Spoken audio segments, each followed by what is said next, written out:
Hey, welcome back. We are going to finalize a series that we started this week talking about all the changes involving electric bikes and the regulations that follow them, as well as the regulations and the new legalities of e-scooters in New York.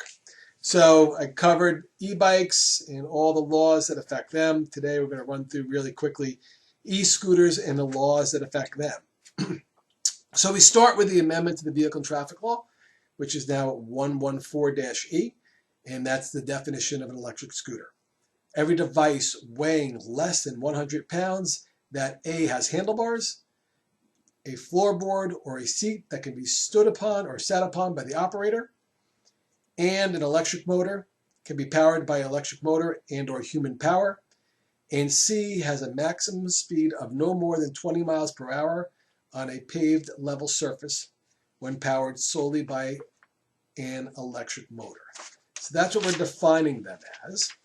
Now let's take a look at some of the laws that are going to affect them. And most of them are pretty similar to the new laws that are following e-bikes. But now they're actually built into the Vehicle and Traffic Law. So you can find the sections within the Vehicle and Traffic Law that are specific to e-bikes. So we start with 1280. They've amended that, which is similar to bicycles, that every operator of an e-scooter is obligated to follow all rules and regulations.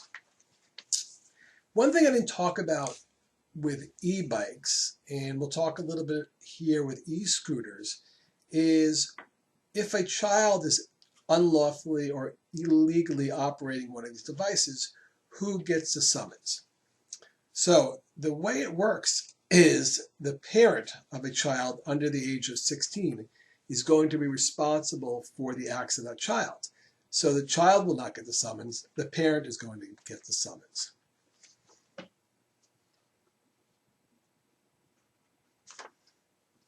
So let's turn to who can ride these.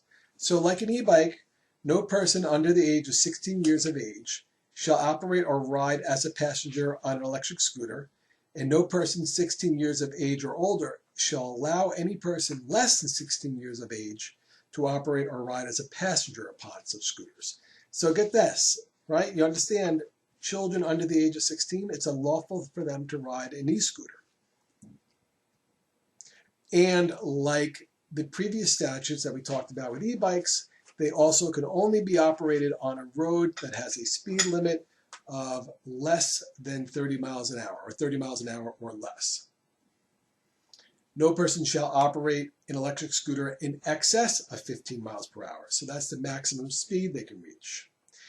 And like the e-bikes, no person shall either operate or park an electric scooter on a sidewalk. So we're not allowed to use them or park them on a sidewalk. That would interfere with the flow of traffic, especially when parking them.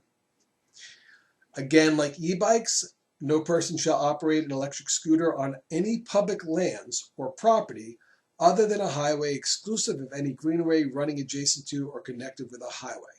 So again, like in New York City, we're not going to see these to be allowed along the greenway following the Hudson River. Now, this is where it's going to get interesting, right? Because these are all state statutes. Really what this is going to come down to is local municipalities. So again, like with e-bikes, the Vehicle and Traffic Law is now amended that the governing body of any city, town, or village may, by local law, ordinance, order, rule, or regulation, authorize and regulate shared electric scooter systems within such city, town, or village. No such shared system shall operate within a city, town, or village except as authorized by such local law, ordinance, rule, or regulation. So scooter share systems, like we've seen all over the country, will now be legal in New York. However, it's going to be up to the local municipality to regulate the operation of these scooter share systems. And they're also going to be able to regulate the use and operation of these scooters and how they can be used within the municipality. And like I talked about earlier, a police officer shall only issue a summons for a violation of any of the sections that I mentioned earlier, by a person less than 16 years of age to the parent or guardian of such person if the violation by such person occurs in the presence of such person's parent or guardian, or where such parent or guardian is 18 years of age or more. Such summons shall only be issued to such parent or guardian and shall not be issued to the person less than 16 years of age. So again, anybody under the age of 16 won't get the summons. It will be their parent who will get the summons. And then they kind of list real quickly things that are very similar to bicycles: no clinging to vehicles, where you're going to ride on the roadway, equipment, headlights, lamps, bells, and once again, a little caveat with helmets. VTL 1286, operators to wear protective headgear. But we limit it just to a limited age. So no person 16 or 17, right? Because nobody under 16 is supposed to be riding them. They're not legal to ride under the age of 16. And anybody over the age of 18 is now not required to wear a helmet. So it's just operators who are 16 or 17 shall not ride or be propelled upon an electric scooter unless such person is wearing a helmet, meeting the standards established by the commissioner.